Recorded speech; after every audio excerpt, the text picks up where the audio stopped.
വിചിത്രവും അപകടകരവുമായ ഒരു വിദ്യാലയമായിരുന്നു ഇത്. ഇവിടെ ഒരു വിചിത്രമായ നിയമമുണ്ടായിരുന്നു. ഏതെങ്കിലും വിദ്യാർത്ഥി പാവാടയിട്ട് വന്നാൽ പ്രിൻസിപ്പൽ അവരെ ഉടൻ തന്നെ പിടികൂടി സ്കൂളിൽ നിന്ന് പുറത്താക്കും. കുട്ടികൾ എപ്പോഴും ഭയത്തിന്റെ അന്തരീക്ഷത്തിലാണ് ജീവിച്ചിരുന്നത്.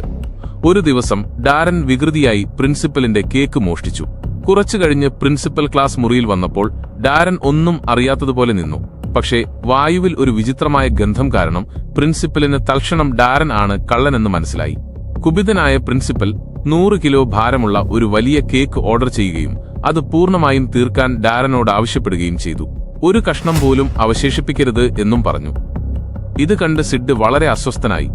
ഡാരനോടുള്ള ശിക്ഷ വളരെ കഠിനമാണെന്ന് അദ്ദേഹത്തിന് തോന്നി. അതിനാൽ പ്രതികാരം ചെയ്യാൻ തീരുമാനിച്ചു.